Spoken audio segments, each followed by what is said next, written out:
Welcome to the Professional Women's Wellness Podcast, where ambitious women discover the path to total well-being.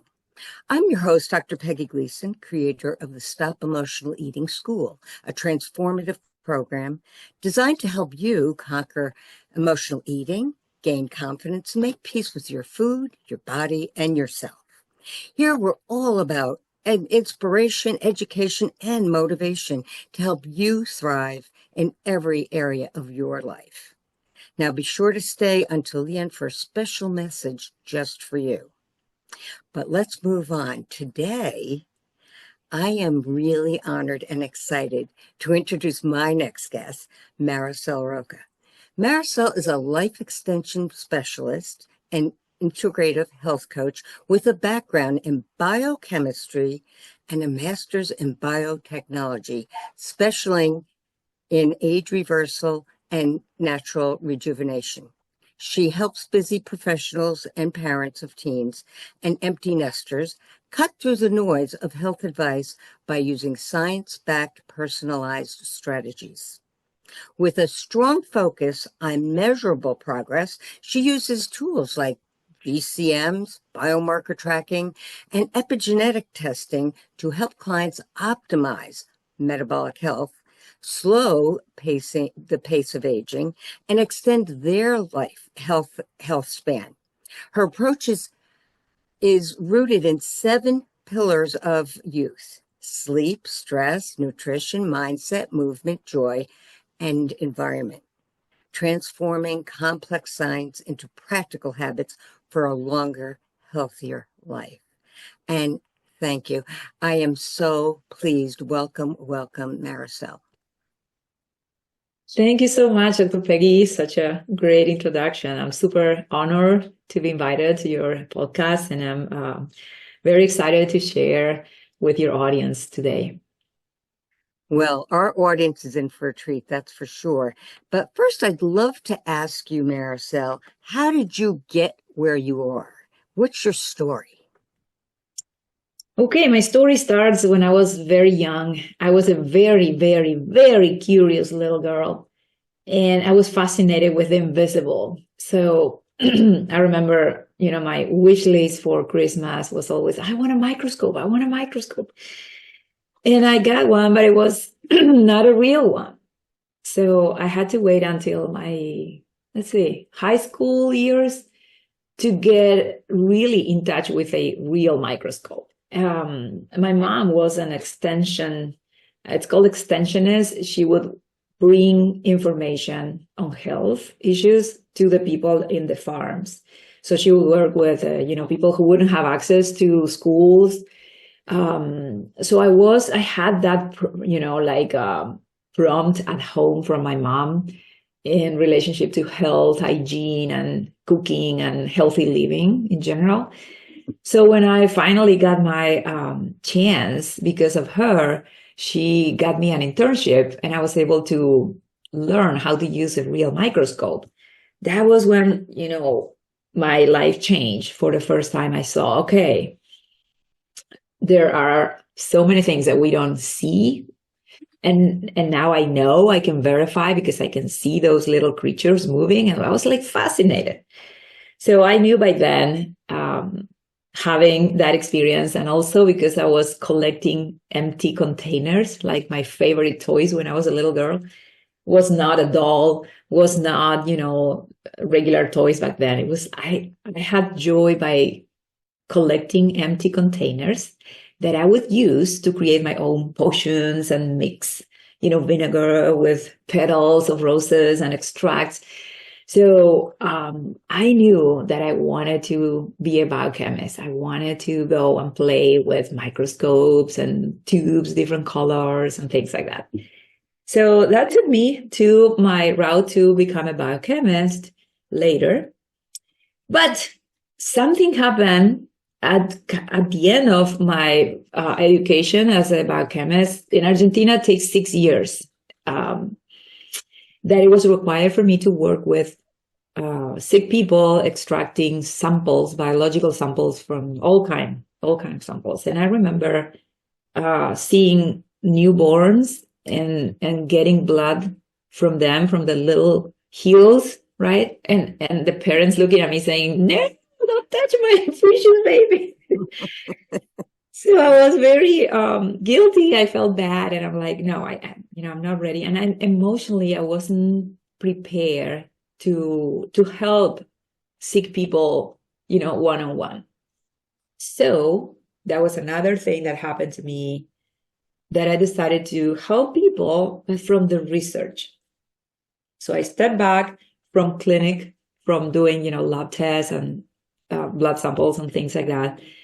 And I started biotechnology, which was more about, finding something that passionated me, and then develop my thesis. And so I became more like a researcher and more interested in the science behind things.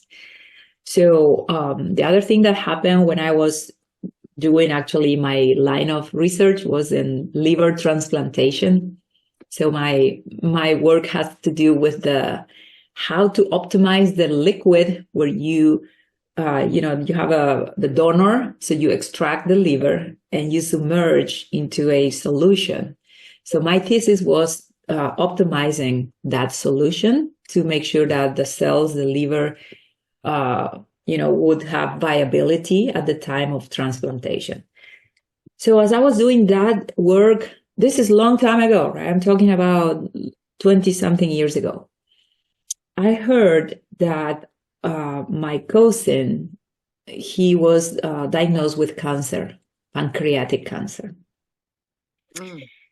And because I was doing the science and I was already in the middle of researching, my family asked me to come with him to the United States. So I'm living in Argentina. I'm working on my thesis in Rosario, University of Rosario.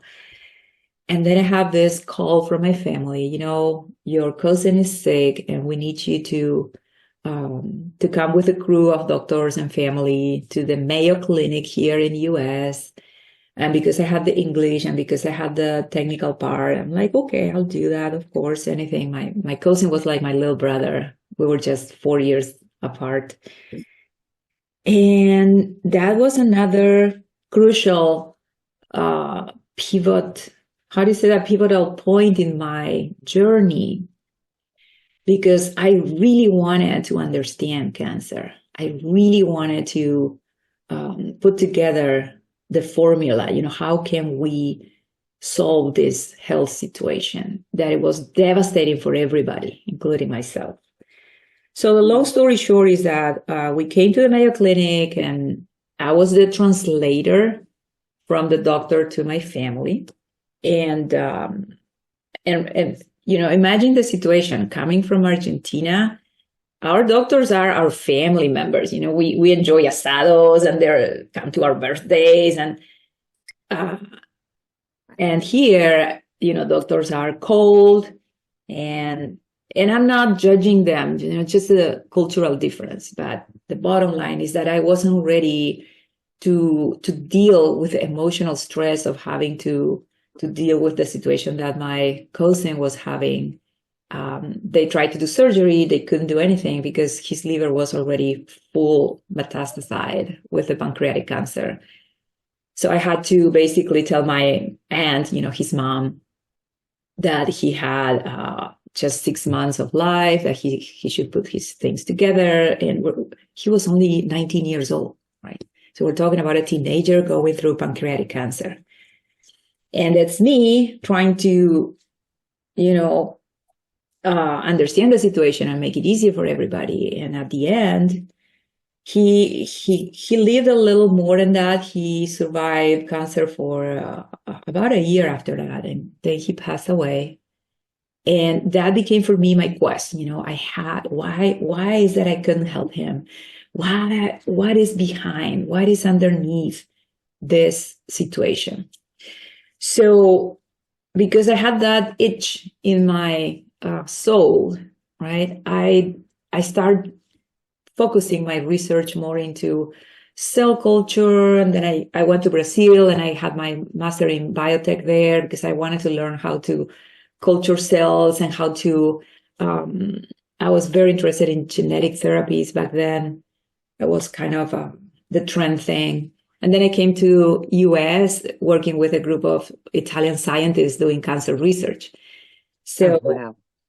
I was like really behind the cause. What is causing this? How can we revert this? It's not fair.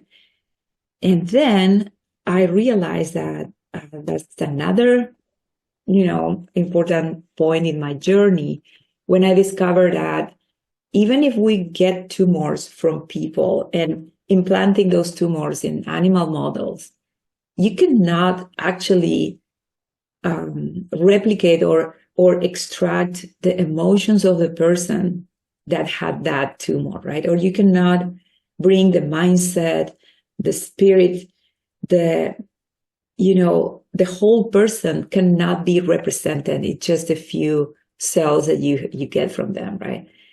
So back then, I decided, okay, this is part of the whole story. I love the, science methodology, and I respect that, but it's not the whole story because it's not representing the whole person. Mm-hmm. Oh, I understand. If people could only understand a person has so many dimensions, and if you don't take care of every single dimension of your well-being, you're not going to heal correctly or heal at all. But this is great. Wow. So now you're, tell me about the coaching. You So got into the that's when, coaching. yeah. So back then I stepped out of the lab and I worked for a company, multivitamin and supplements company for almost 10 years. And then I decided to stay at home, but I always, to raise my 3 teenager daughters, I was very busy. And then COVID hit and I got my formal training as a health coach. And then I had to decide, how can I merge my love for science and learning, my holistic approach, because that was what made me, different in the sense that I totally respect and validate everything I say with scientific publications, but the pace of, the speed that science, the way we are doing science is going compared to things that are needed, are not in balance. So I decided I'm not going to wait 20 years or 30 years so that they understand that energy healing works, for example, right? I was super curious about investigating that. And I don't know how it works, but it works. So I have to work. Exactly. I have two options. I'm going to wait until we have enough experts to demonstrate. No, I'll just use it, right? Because I know in my own experience. So I had to make that decision. And that's why I became an integrative health coach, because I want to integrate the health, not just in the body, but the mindset, how you cope with emotions. And I also knew that what happens in our body that we are kind of trained to see as a symptom is actually a consequence. What already happened in your spirit, what already happened in your mindset and emotions. So the body is the last step and not the first, right?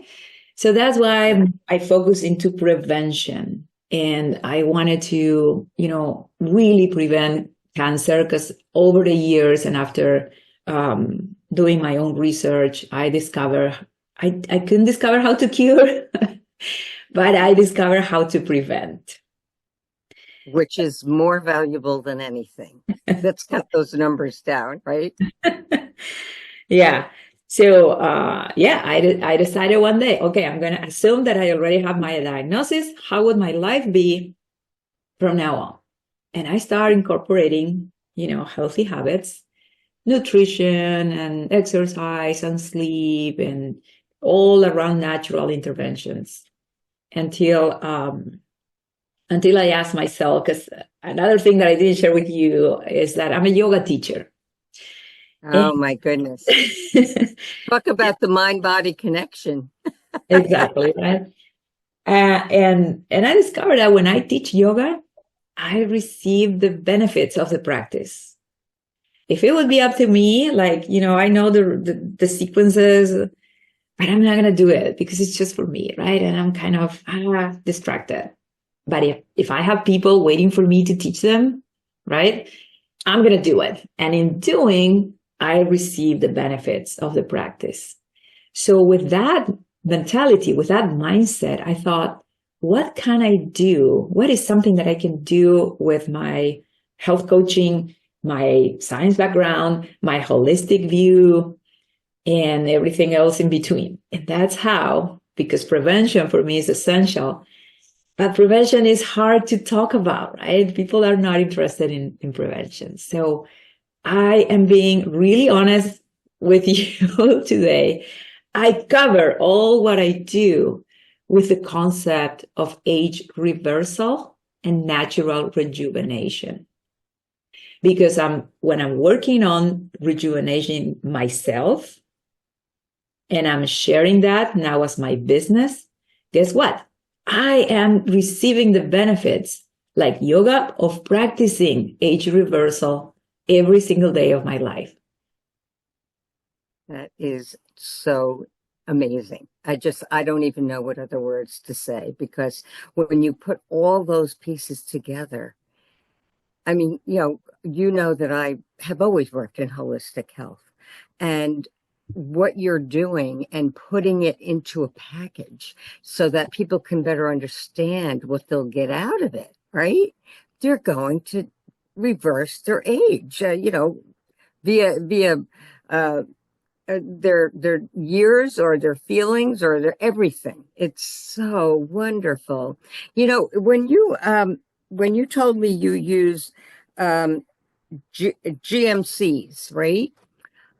I wish you could explain to the audience, what does that mean? Sure. So in my search for answers and prevention, I found publications, scientific public posts that really were explaining how our lifestyle is impacting the regulation of our genes. And so that's how I put together the 7 pillars of age reversal. One of the pillars is nutrition. And I was like curious about the sugar revolution, right? Like everybody's like, sugar is bad and sugar is bad. So as I got more understanding in the very complex mechanisms of aging, aging is such a complex sequence of things that are happening at a cellular level, right? And it accelerates when it's like a progression of declination of functions. And when we see that in people is that when you reach your 50s, 55, there's a 70% chance that you will get a chronic disease diagnosis. That's what's happening here in US. It's a little more for men, 73 for men, 70 for women. And what's happening is that there are 4 major sets of chronic diseases that appear as we age, like diabetes type 2, cardiovascular disease, any type of those, heart, vascular, cancer, and dementia, Alzheimer, all those cognitive decline. Well, guess what the 4 of those chronic diseases have in common? Come on. I'm not ever going to contribute to this, because you are explaining everything perfectly, and I'll probably mess it up. Okay. Sugar. The sugar, this balance, when you cannot control your sugar, and that's the main concept of metabolic health. When you have issues with regulating your sugar, your insulin levels, you are creating metabolic dysfunction that will make you prone to get those chronic diseases faster.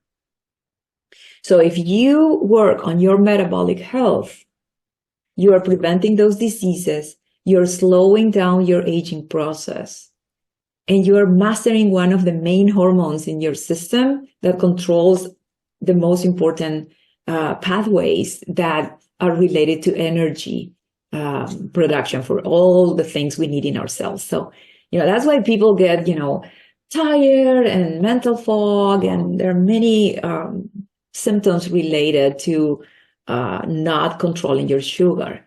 So we are so lucky that we now live in a time that this continuous glucose monitors are available. I'm showing this one. This is the one that I work, but you can work with anyone. I like this one because it's over the counter. It's just a little thing that you put like a sticker on your arm, and it basically tells you when you have a glucose spike. Wow, I love that. This little thing was considered one of the main best inventions of 2020. Oh, it has to be. Yeah. That's amazing, because everybody's used to pricking their finger and trying to force the blood out of their finger and getting a bruise, and Exactly. But so, wow, that's great. This is not for people already with diagnosis. This is a screening tool, right? So we have a people already with prediabetes or with diabetes type 2, they need another type of biosensors. The one that I use with my clients is for prevention, okay? Mm-hmm. So it's not going to tell you accurate numbers, but it's okay, because all I need from my goals is to see the trends. Every time I'm sleep deprived, I got a spike. Every time I have a fight with my daughters, I have a spike. So you learn what behaviors and what, in your nutrition is creating those spikes. That is magic. That is magic. I love that. And, you also, this is a question I think that haunts everyone. I'm sure that everyone in all our listeners are probably going, yeah, but it's genetics. I have it in my blood. And you talk about epigenetics. So if you want to share a little bit about that, I know they're going to learn about a bunch. Yeah, sure. So genetic is the DNA that you got from mom and dad. And unless you have a specific mutation caused by a virus as you live your life, it's basically stable. The sequence of your DNA, you brought it when you were a baby, and it's going to be with you forever. That is not changing. And when scientists discovered all the sequence in the human DNA back in 2000, remember the Human Genome Project? Oh, yes. Yes. People thought, now that we have all the information, we're going to understand everything about disease and how to cure and this and that. But that didn't happen. They will have identical twins, same genetics, right? Same DNA, same sequence, different lifestyles, and one of them developing cancer, the other one wouldn't. Why? So genetic is not enough to explain disease. And I'm not talking of everything, right? There's like a 7% that, yes, if you have that gene, you will develop disease. But in the majority of cases, what explains the onset of diseases, or for us, aging, it's not the genetic only. It's the epigenetic. That is how you regulate the genes that you have.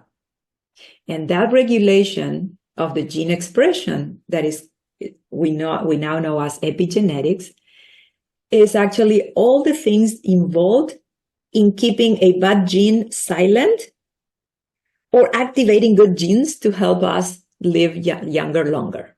Right? So it's basically how we control and manage what we already have in our genes. And the way we do that is with lifestyle interventions. Yes, yes, yes. That is so wonderful. I've known many people that are involved in epigenetics. And I have the book right over there that says epigenetics.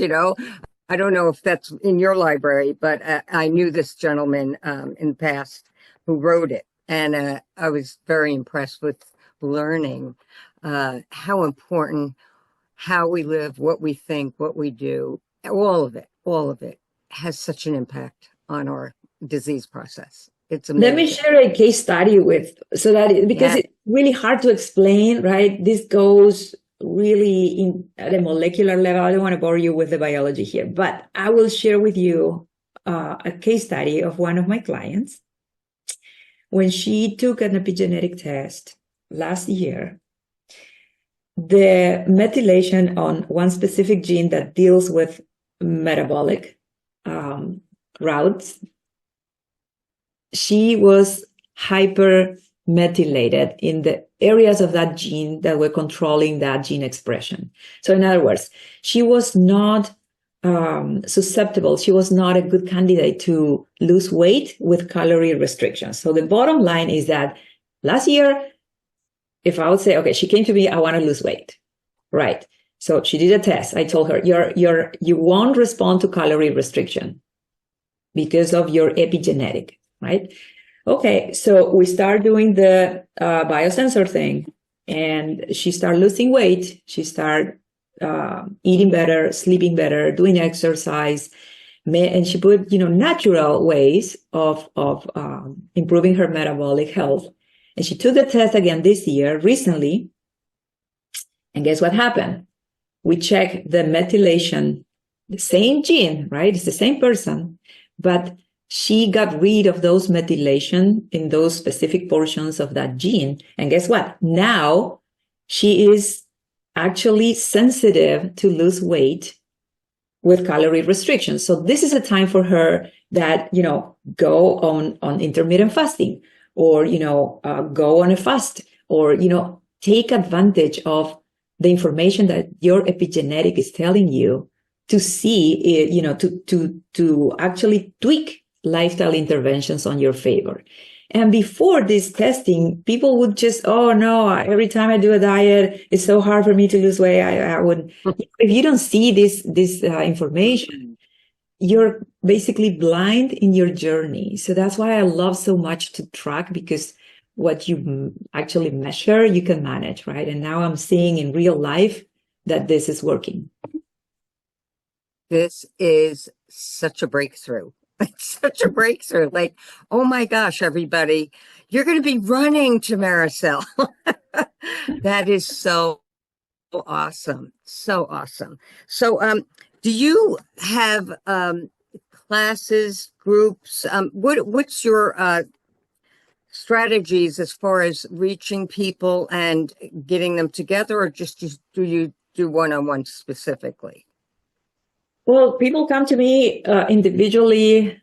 Some people are not willing to share their personal situations, right? And because I also work with mental fitness based on positive intelligence, I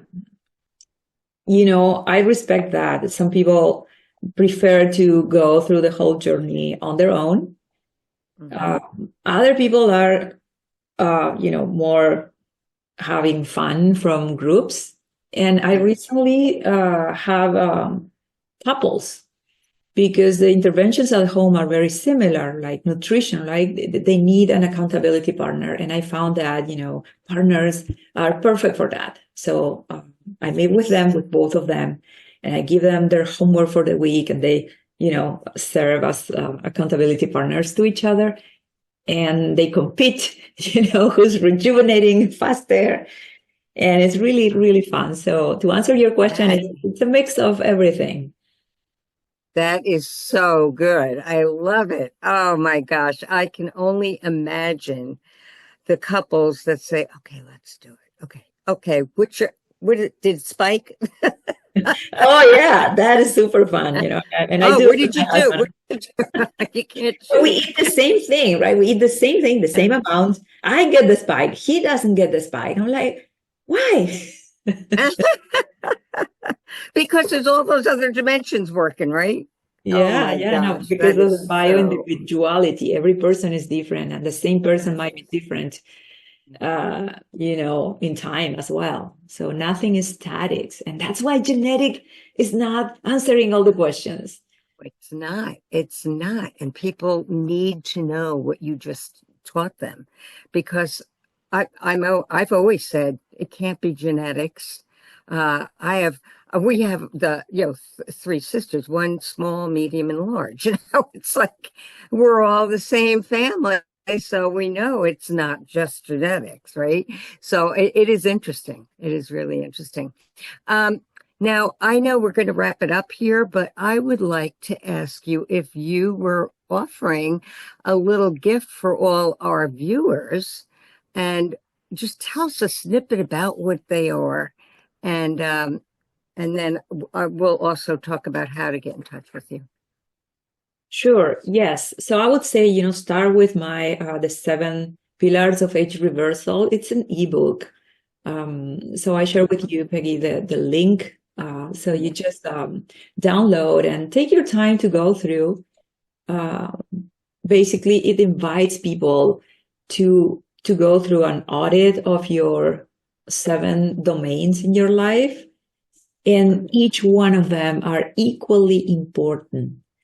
When I did the first time I did the test, I thought that I was, great. My nutrition was clean, and I was doing exercise and all of that. But guess what? Environmental exposure came to me because in Argentina, everybody's, back then smoked, and my parents didn't, but I was super close to people smoking.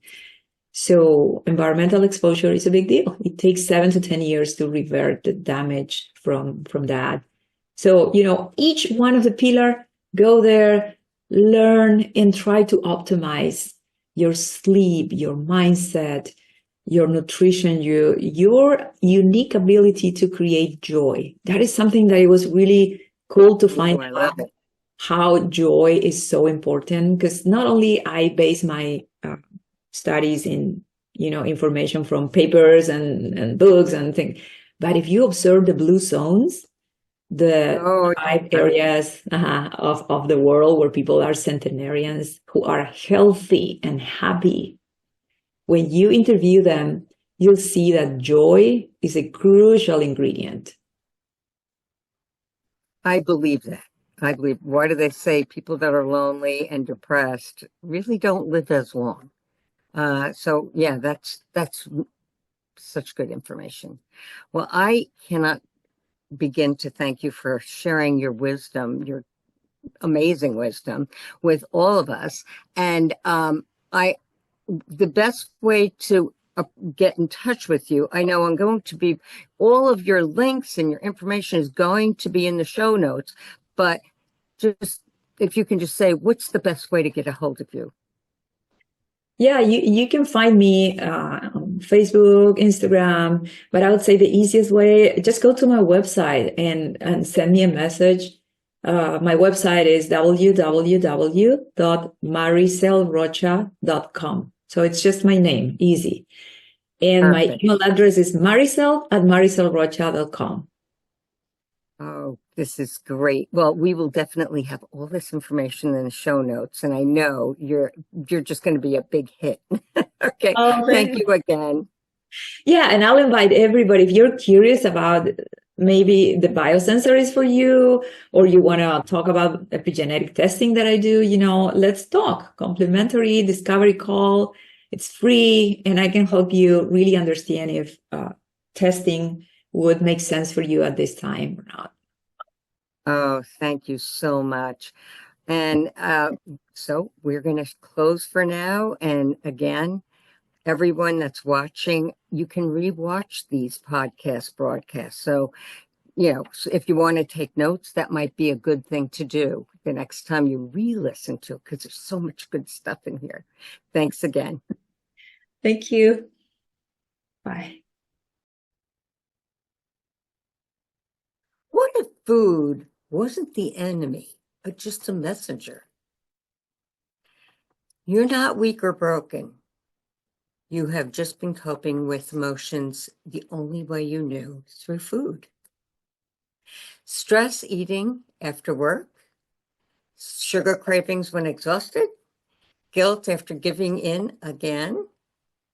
Well, when you pause, breathe, and tune in, you shift from survival to self-awareness. You eat with intention, not impulse. You feel back in control. Healing starts with one mindful step, and I want to offer you a free access to my exclusive programs inside my school community. A supportive space where created specifically for professional women just like you who are tired of the guilt, confusion, and the all or nothing approaches to food and body confidence. And here's what you'll find inside: courses that help you understand patterns and break free from emotional eating, and finally feel in control without dieting or calorie counting. Live group coaching and office hours to get direct support and personalized feedback from me. You'll also see workshops, challenges, and bonus resources on sleep, stress, mindful eating, metabolism, and more. A private community where women who truly get it, no judgment, just support. If you want to open your eyes to freedom from food, let this be the first step that opens the door. Let's work together and create a lasting peace with food and your body. All you have to do is join my Stop Emotional Eating School group by clicking the link below, where women are ditching guilt and reclaiming food freedom. Make peace with your plate today. Just click on the link, or it's professionalwomanswellness.com. I'll see you at the other side.